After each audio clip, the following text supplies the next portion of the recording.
Assalamualaikum warahmatullahi wabarakatuh. Kembali lagi bersama saya Zaitek di channel Zaitek, channel yang membahas seputar dunia cryptocurrency, P-Network, dan lain-lain.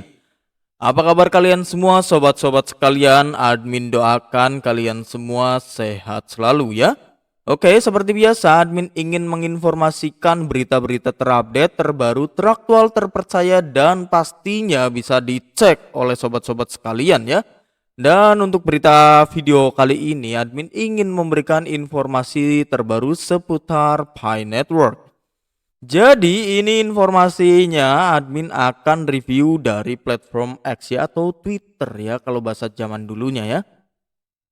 Kita akan review dari Mr. Spock at Mr. Spock EP ya. Jadi bagaimana isi dalamnya ya. Silakan tekan tombol subscribe-nya terlebih dahulu dan nyalakan lonceng notifikasinya untuk mendapatkan berita-berita terupdate, teraktual, terpercaya, dan pastinya bisa dicek oleh sobat-sobat sekalian di platform manapun ya. Oke, tanpa berlama-lama kita akan bedah isi beritanya itu seperti apa. Ini artikelnya sedikit singkat. Ayo pelopor, mesinnya menderu, hitungan mundur telah dimulai.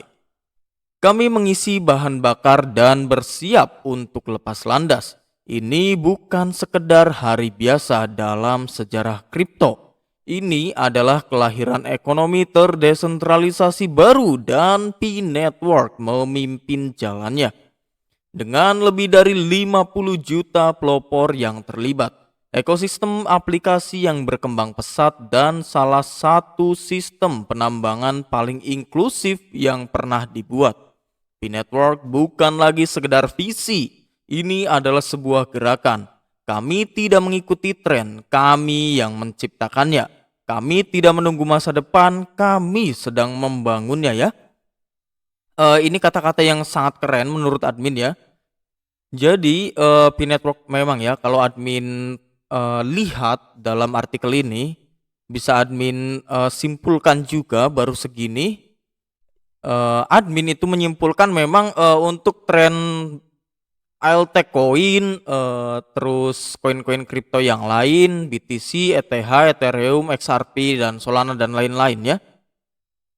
Memang cara penambangannya itu berbeda dengan P-Network ya.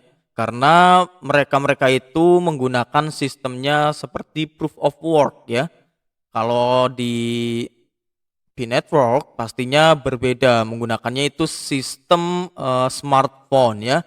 Jadi lebih irit daya dan harganya pionir lah yang menciptakan. Nah, itu menjadi perbedaan yang sangat menarik terkait perbedaan dari beberapa kripto yang lain.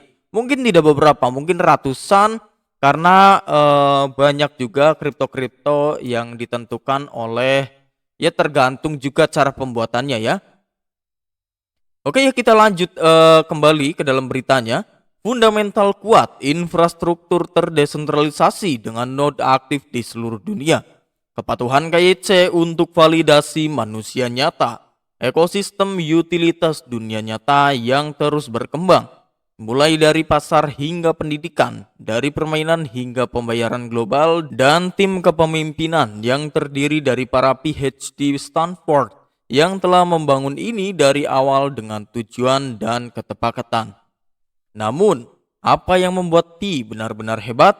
Anda ya. Para pelopor, mereka yang mempercayai. Mereka yang percaya ketika yang ada hanyalah kode dan keyakinan. Mereka yang menambang setiap hari, mengundang orang lain, dan mengisi roket ini dengan kepercayaan, semangat, dan visi yang tak tergoyahkan. Ini bukan sekedar proyek, ini adalah revolusi yang terdesentralisasi. Ini bukan sekedar sensasi, ini momentum historis. Dan ini bukan hanya sekedar koin, ini Pi, mata uang rakyat. Saat kita semakin dekat dengan adopsi open mainnet secara penuh dan seterusnya, bersiaplah untuk dampaknya. Bisnis akan bergabung, bursa akan membuka pintu mereka, dan dunia akhirnya akan menyadari apa yang telah kita ketahui selama ini. Pi itu kuat, Pi itu punya tujuan, dan Pi itu tidak ternilai harganya.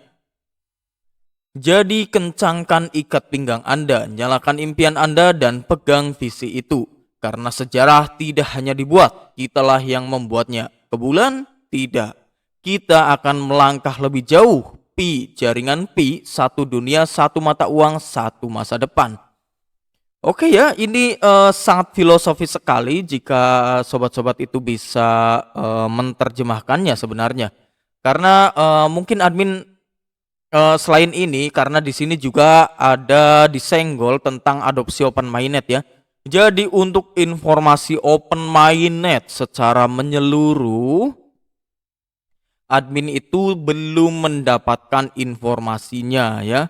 Tetapi jika ini admin ingin memberikan kemungkinan-kemungkinan yang terjadi, mungkin ada dua kemungkinan ya. Yang kemungkinan pertama, jika di apps itu sudah selesai semua, P-Network itu memang sudah mantap ekosistemnya, dan Pionir itu juga sudah siap dalam menghadapi tantangan masa depan nantinya bersama P-Network dan komunitasnya juga, barulah di situ akan terjadinya open mainnet secara besar-besaran ya, ataupun open mainnet secara sepenuhnya. Jika itu baru satu ya, kemungkinan pertama. Nah, kemungkinan keduanya itu kebalikannya.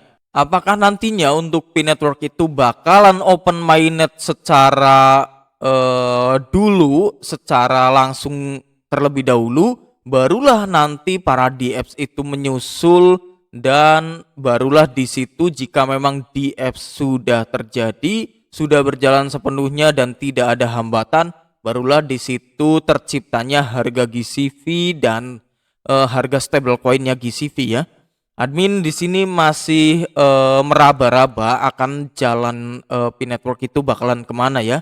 Ini baru saja hanya kemungkinan-kemungkinan yang admin sampaikan untuk sobat-sobat sekalian ya.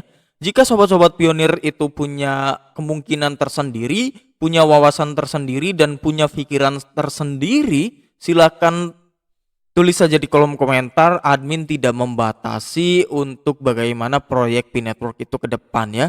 Misal Bang, menurut saya itu P-Network itu bakalan seperti ini dulu, baru open mainnet secara terbuka. Nah, bisa saja seperti itu. Nanti admin akan pikirkan ya, manakah yang lebih masuk akal untuk diimplementasikan nantinya ya. Walaupun ya kita semua itu hanya pionir semata ya, kita tidak ada power untuk memberikan pendapat kita ke core team. Tetapi jika pendapat kita itu memang argumen yang kuat, nantinya pasti jika dilirik core team itu menjadi bahan pertimbangan ya. Jadi jangan sampai kita bodoh amat lah, acuh tak acuh terhadap proyek kita ini, karena kita juga sudah bekerja secara penuh, nambang secara 6 tahun, masa iya kita dihargai harga ampas, kan nggak mungkin ya. Oke, jadi seperti itulah yang bisa admin sampaikan untuk sobat-sobat sekalian. Jangan lupa tinggalkan jejak berupa like, comment, dan subscribe, dan jangan lupa di share kepada sobat-sobat yang lain. Bila mana ada sobat yang lain belum mengetahui adanya berita-berita terbaru terkait updatean berita P-Network, updatean seputar airdrop, aplikasi, dan yang lain-lain ya. Oke, sampai jumpa di video berikutnya.